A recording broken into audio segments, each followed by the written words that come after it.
Welcome back to Scale Auto Guys Workbench. When we left off in part 2, we had just gotten the fuel tanks and the mud guards and everything put on. What you're seeing here is where we left off. Let me turn it around here so you can get a look at the other side. So in today's part, we're going to start working on the cab and the sleeper and getting that put together and primed up, and hopefully by the end of this part, with a little luck, we'll have a final assembly. So let's get started and let's see where we end up in this part. Hopefully I don't have to have a part 4. I know this is dragging on a little while, but this is a big kit, over 250 pieces, and it does take time to paint and assemble everything. So thank you for bearing with me, and thank you for subscribing. If you haven't already subscribed, please hit the subscribe button. I have plenty of content left to show you guys. I have over well, probably about this time I got over 300 kits to build, and so you won't want to miss out on any of that. So without any further ado, let's get started.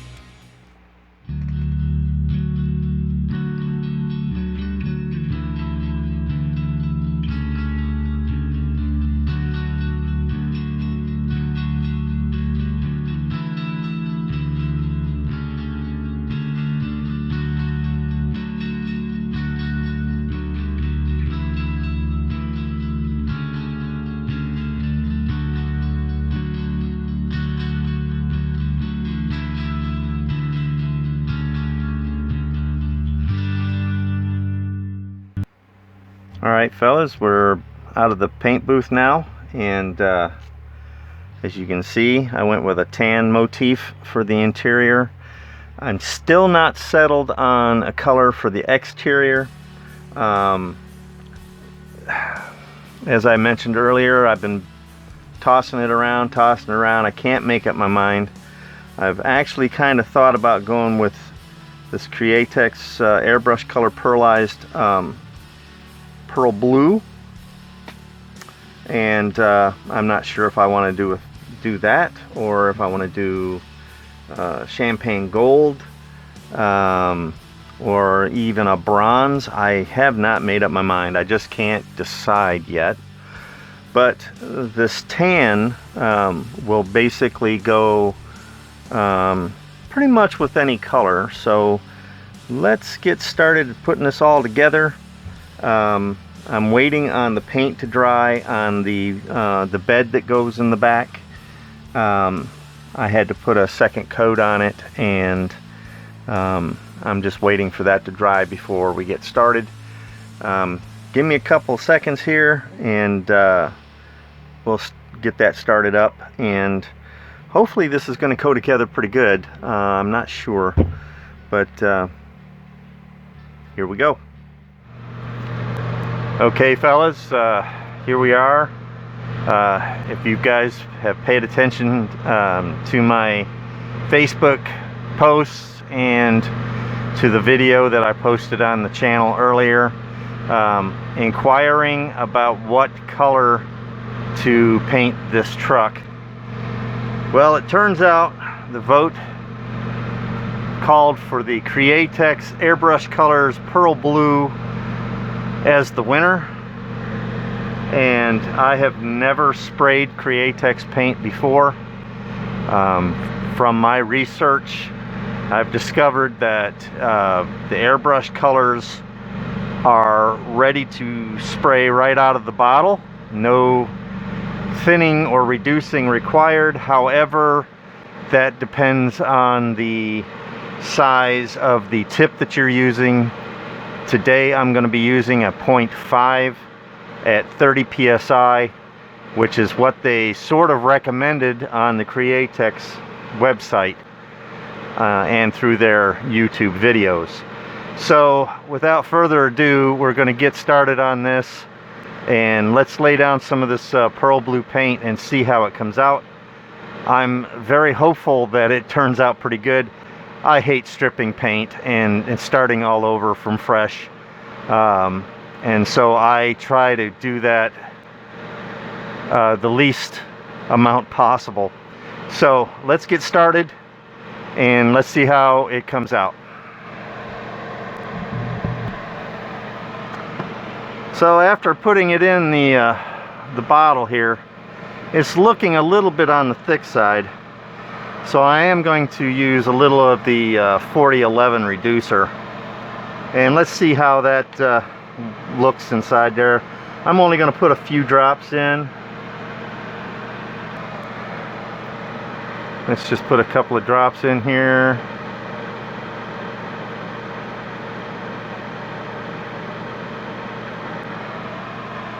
I was only going to put 10, but it ended up being about 30. Let's give it a stir. Okay, let's get started. Charge up the air pressure here. Turn on the compressor. And away we go.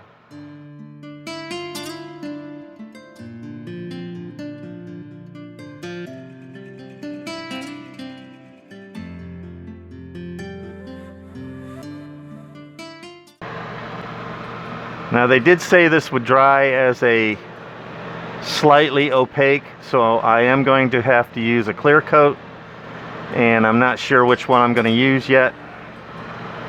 So yeah.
Okay, fellas, while I'm waiting for the paint to dry, I can't do anything else with the body. The next couple of steps involve installing the glass and putting parts inside the cab and things like that. I also have to put clear coat on that paint yet, so I'm just going to skip ahead a couple of steps. I'm going to start building on the interior while that the body is drying. So let's get started on this in the meantime, and enjoy.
Okay, fellas, you see that I took the black Sharpie here and just went around the window frames, kind of give it a rubber seal look instead of a chrome seal. One thing I did notice when test fitting the windshield, now you see the windshield is kind of angled so that it'll fit the front. Problem is,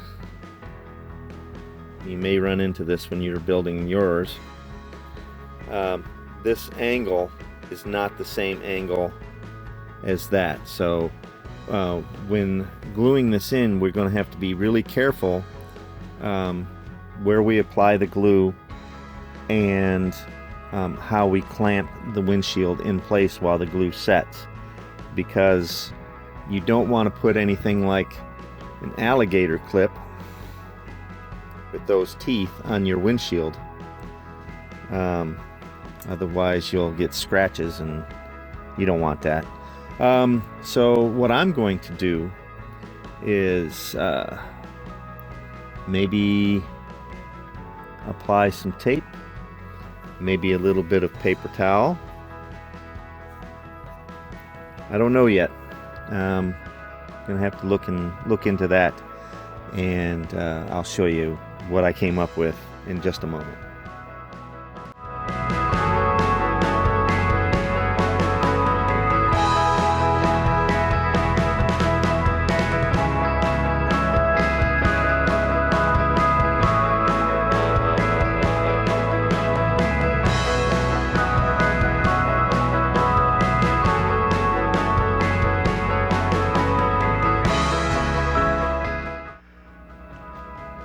Okay, fellas, like I was telling you, you can see down inside there, the windshield doesn't quite fit the way it should. So what I did is I took a piece of paper towel and I folded it over several times, about 3 or 4 times, and I'm just going to put it right down in here. Make sure that you have enough that it's going to cover inside and outside. Mostly inside, and this will allow you to use your alligator clips. Let me get a bigger one here. I like the bigger ones. They got a little bit more clamping power. and they're a little bit longer. Let me switch that around here.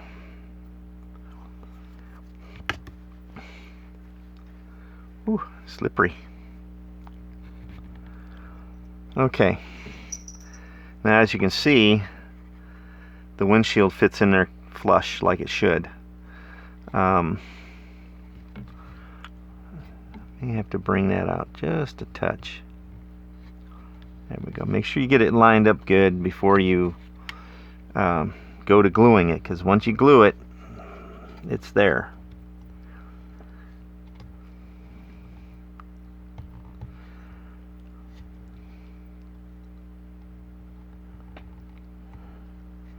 Yeah, right about there is good.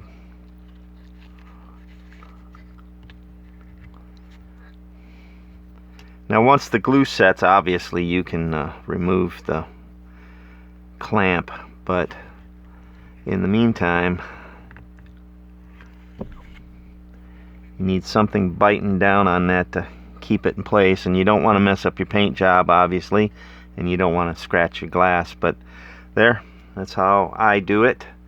If you have something other than an alligator clamp, you certainly can use it if it fits in there. Whatever you feel comfortable using. This is what I'm doing, and we're going to throw a little Mod Podge in here and get that window glued in. Now, I always like using the Mod Podge. It's a little bit more forgiving than your typical model glues. Like me, I use the old school red tube. You get this on your glass, kiss your glass goodbye. No pun intended. Well, maybe pun intended. You decide. Anyway, I use the Mod Podge in the tube, or in the bottle here.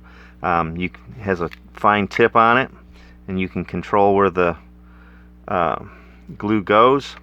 You only need just a little bit. You don't need a huge glob of it.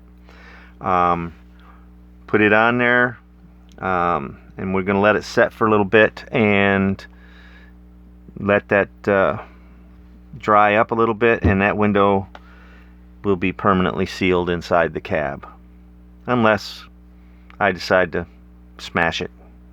No, I'm kidding. Let's get on to gluing this.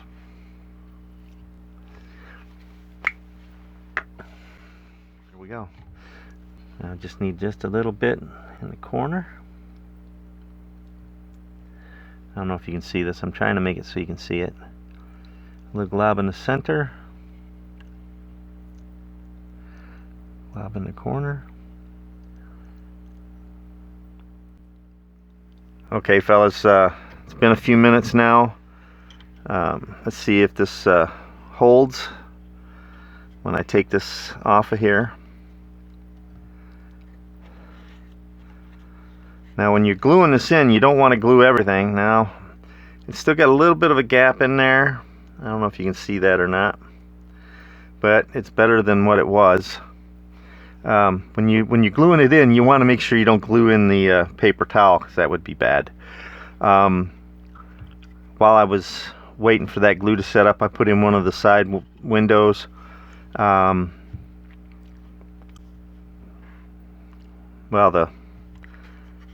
the lower window. Let's get these side windows in. I'm debating on whether or not I want to actually put these in. If I do, it'll seal the interior somewhat and prevent dust from accumulating inside the cab of the truck. So I'll probably go ahead and put the windows in, and then we can get into putting the interior walls and stuff inside and getting the floor buttoned up onto it, and let's continue.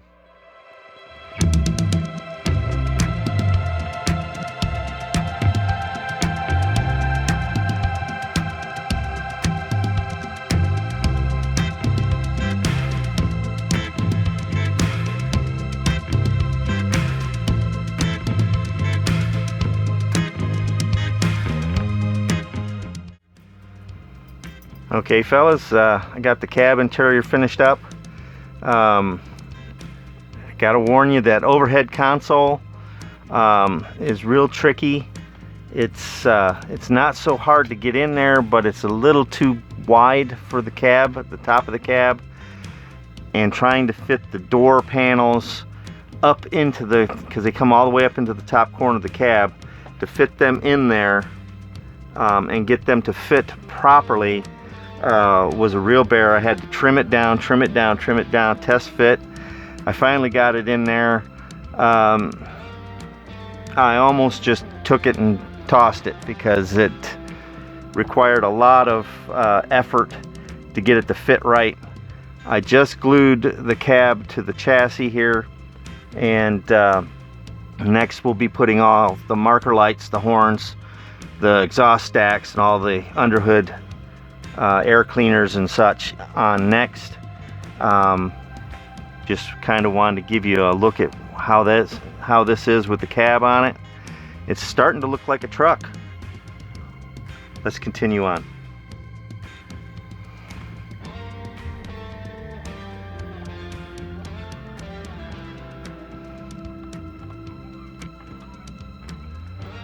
That appears to be holding quite well. All right, I need to get some paint on this exhaust pipe, get that dried up, and get it installed. I'll be right back with you after I get that pipe installed.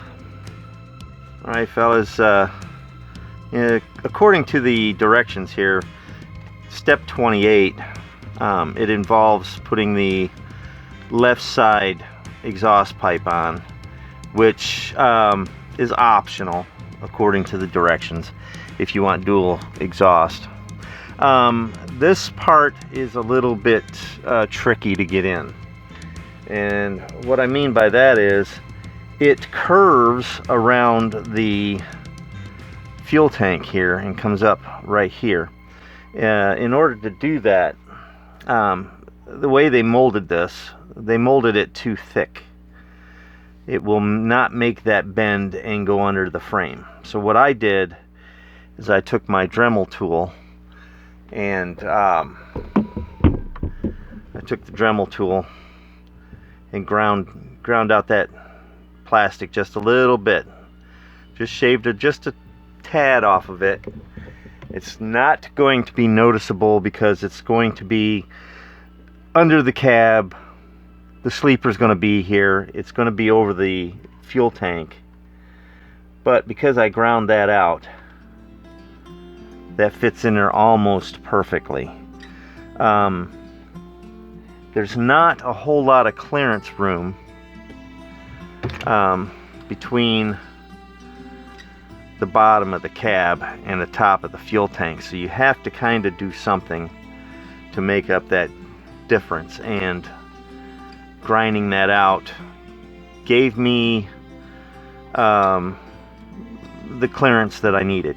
It looks like I may have to, well, let me test fit that real quick. I may have to shorten the length of the pipe going over to the opposite side, because I don't think, yeah, it's not going to allow me to put that muffler on the mount. So I'm going to have to take this and trim off a little bit on this end to allow that pipe to come over just a little bit more. I'm only going to get so much out of it because of where this bend is in relation to the frame.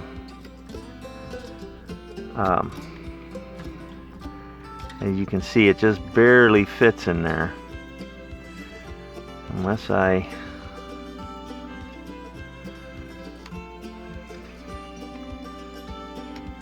yeah, that's not gonna... well, maybe something like that. And yeah, the pipe does intersect the other pipe, so it's gonna have to go in there kind of crossways. So I'll be right back right after I get this put on. It's gonna take me a couple minutes to play with it and get that mounted. Be right back.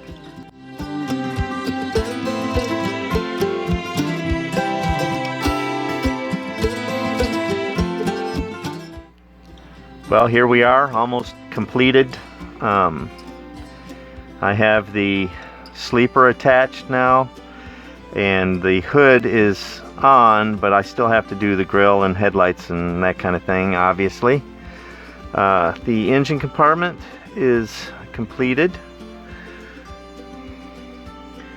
Have the exhaust on, all the handles on. Well, I still have a couple of grab handles on each corner back here, one on each side to put on, and there's a few little things to do yet. It's almost finished, and let me go ahead and get that taken care of, and I'll be back with a final. Welcome back to the final. Here it is, guys. The International Transtar 4300 Eagle is finished. It was a pretty challenging build at over 250 pieces. The hard part was the actual final. Getting all these little handles in place and keeping them there, that was a real trick. Every time I turned around, they were flying off the truck for some reason. If you decide that you want to buy this truck and put it together, it is a lot of fun to put together. I'm not going to deny that,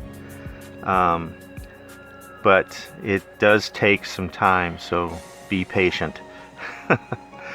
I hope you enjoyed this video series. This is part 3 and the final on this particular build. If you liked it, please subscribe, give me a thumbs up. If you have any questions or comments, please leave them below and I'll get back to you as quickly as possible. Thank you for watching Scale Auto Guys Workbench. See you on the next build.